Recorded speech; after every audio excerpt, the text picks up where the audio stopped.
Hello friends, Manjusha cooking and ব্লগে আপনাদের সবাইকে স্বাগত। আশা করি সবাই ভালো আছেন। সামনেই জামাই ষষ্ঠী, আর জামাই ষষ্ঠী আম, দই, মিষ্টি এগুলো ছাড়া অসম্পূর্ণ।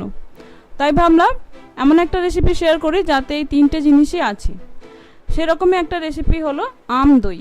আমি এখানে সম্পূর্ণ অন্যভাবে করেছি, আশা করি আপনাদের ভালো লাগবে এবং খুব সহজ। তো দেখতে থাকুন পুরোটা। এখানে আম দই করার জন্য আমি 1.5 লিটার ফুল ক্রিম দুধ নিয়েছি। এই ক্ষেত্রে ফুল ক্রিম দুধই ভালো। তো দুধটা আমি ফোটা পর্যন্ত অপেক্ষা করব। দেখুন দুধটা ফুটে গেছে। এবার এটা আমি ভালো করে ঘন করে 1.5 লিটারটাকে 1 লিটার করে নেব। এই দুধ থেকে আমি 3-4 হাতা মতো দুধ একটু তুলে নিচ্ছি। এটা আমার পরে কাজে লাগবে, সেটা আমি দেখাচ্ছি। এবার এটা আমি ঘন করব। দেখুন 10 মিনিট মতো আমি জাল দিয়ে নিয়েছি। এবার এতে আমি দিয়ে দেব চিনি। চাইলে আপনারা প্রথমেই দিয়ে দিতে পারেন। আমি এখানে যেহেতু দুধটা ঘন হওয়ার পরে 1 লিটার মতো করব, সেহেতু এখানে 250 গ্রাম মতো চিনি দিলাম। কারণ আমি যে আমটা ব্যবহার করব সেটা মোটামুটি মিষ্টি আছে, আর এই দই মিষ্টি মিষ্টি ভালো লাগে। আপনারা যদি মনে করেন কম দেবেন তাহলে একটু কম দিতে পারেন। এবার চিনি দেওয়ার পরে আমি আরও একটু জাল দিয়ে নেব। দুধটা জাল হতে হতে আমি এখানে নিয়েছি 2টো আম খোসা ছাড়িয়ে ছোটো করে কেটে নিয়েছি। এটা আমি এবার মিক্সিতে পেস্ট করে নেব। মিক্সিতে পেস্ট করার পর আমি নিয়েছি একটা কড়াইতে আমের পিউরিটা দিয়ে দিলাম। কড়াইটা আমি গ্যাসের আঁচে বসিয়ে দিয়েছি। এটা আমি মিনিট 5-7 একটু জাল দিয়ে নেব। কারণ ডাইরেক্ট আম কিন্তু দুধে দেওয়া যাবে না, তাহলে দুধ কেটে যাবে এবং সেক্ষেত্রে কিন্তু খেতে ভালো টেস্ট হবে না। আপনারা চাইলে এই সময় একটু চিনিও দিয়ে দিতে পারেন। আমি যে দুধটা তুলে রেখেছিলাম সেইটার মধ্যে দিয়ে দিচ্ছি 4 টেবিল চামচ মতো পাউডার মিল্ক। এই পাউডার মিল্ক এর স্বাদ কিন্তু অনেক বাড়িয়ে দেবে এবং ক্রিমিনেসটাও কিন্তু চলে আসবে। এবার আমি দুধটা ভালো করে একটু নেড়ে নেব যাতে গুঁড়ো দুধটা দলা না পাকিয়ে যায়।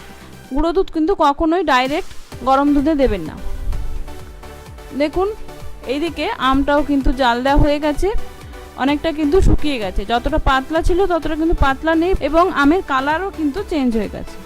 দেখুন দুধটাও ঘন হয়ে গেছে অনেকটা, আরও হবে, তবে আরেকটু পরে আমি আরও ঘন করব। এবার আমি যে গুঁড়ো দুধের মিশ্রণটা রেখেছিলাম সেটা দিয়ে দিলাম।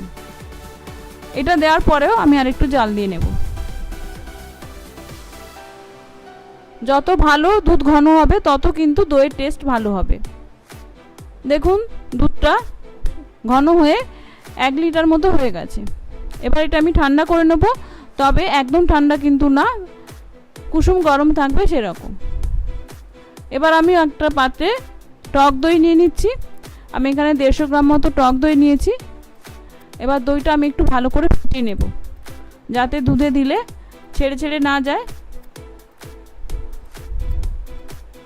দেখুন দইটা আমি ফেটিয়ে নিয়েছি। এবার যে আমটা জাল দিয়ে রেখেছিলাম সেইটা দিয়ে দিচ্ছি। এবার ভালো করে মিশিয়ে নেব দইটার সঙ্গে যাতে আম ও দইয়ের একটা স্মুথ পেস্ট তৈরি হয়ে যায়।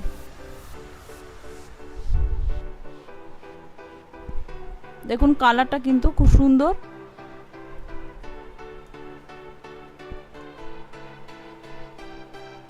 দেখুন দুধটা ঠান্ডা হয়ে গেছে অনেকটাই। এমনভাবে ঠান্ডা হবে যাতে আপনি একটা আঙুল ডোবালে সেই গরমটা সহ্য করতে পারেন, সেরকম ঠান্ডা করবেন। এবার আম এবং দইয়ের মিশ্রণটা আমি দুধের মধ্যে দিয়ে দিচ্ছি। এবার এটা ভালো করে মিশিয়ে নেব যাতে সুন্দর স্মুথ হয়ে যায়।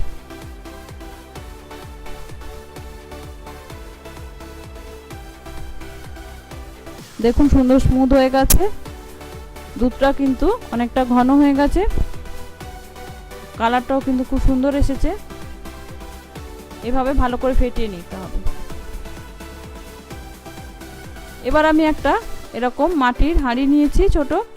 আমি এটা মাটির হাঁড়িটা দোকান থেকে কিনে আনার পরে কিছুক্ষণ ভিজিয়ে রেখে তারপরে ভালো করে ঘষে ধুয়ে নিয়েছি। কারণ এই হাঁড়ির নিচে অনেক সময় বালি বালি থাকে, ধুলো থাকে। একটু ভালো করে ভিজিয়ে যদি না ধোয়া হয় তাহলে কিন্তু দুধ দেওয়ার সঙ্গে সঙ্গে মাটির ভাঁড় অনেকটা দুধ শোক্য করে নেবে, আবার মাটির গন্ধও বেরোবে আর বালি বালি লাগবে। তাই জন্য ভালো করে একটু ধুয়ে নিতে হবে। এবং তারপরে আমি একটু রোদে শুকিয়ে নিয়েছি। এবার আমি দুধের মিশ্রণটা এর মধ্যে দিয়ে দেব।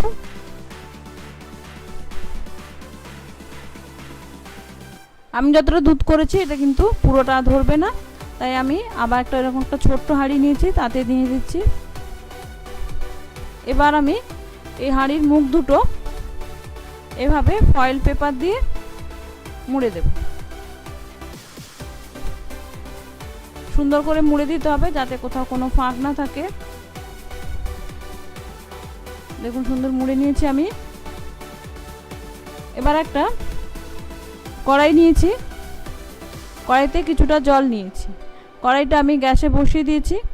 এবার কড়াই রাখান এরকম একটা স্ট্যান্ড আমি কড়াইয়ের ভেতর দিয়ে এরকম একটা ডিশ দিয়ে দিলাম। এবার যে দইয়ের হাঁড়িটা আমি রেডি করে রেখেছিলাম সেটা বসিয়ে ওপর দিয়ে একটা ঢাকা দিয়ে দিতে হবে যাতে ভাপটা না বেরিয়ে যায়, এরকম ঢাকা ব্যবহার করবেন। এবার আমি এটা 20-25 মিনিট স্টিম দিয়ে নেব। দেখুন 20-25 মিনিট স্টিম দেওয়ার পরে আমি আরও 10 মিনিট রেখে দিয়েছিলাম গরমে। তারপর এটা খুলে দেখাচ্ছি, দেখুন সুন্দর জমে গেছে।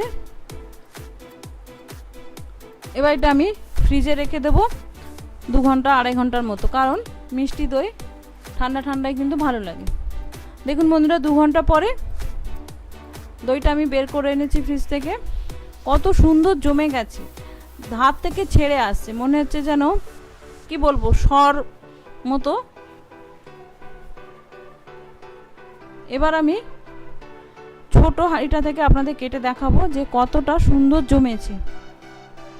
দেখুন সুন্দর একেবারে আইসক্রিমের মতো লাগছে দেখতে অনেকটা। আর এইভাবে করলে কিন্তু জল কেটে যায় না কাটার পরেও। তো বন্ধুরা আশা করি আমার এই আম দই রেসিপি আপনাদের ভালো লেগেছে।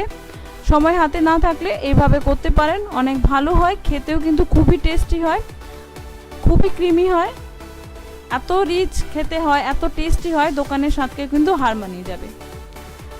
এই জামাই ষষ্ঠীতে অবশ্যই জামাইদের জন্য তৈরি করুন এবং আমাকে কমেন্ট করে জানাবেন কেমন হয়েছে। এই জামাই ষষ্ঠীতে অবশ্যই তৈরি করে আমাকে জানাবেন। ভালো লাগলে অবশ্যই আমাকে একটা লাইক দিয়ে উৎসাহিত করবেন আর বন্ধুদের মধ্যে শেয়ার করবেন।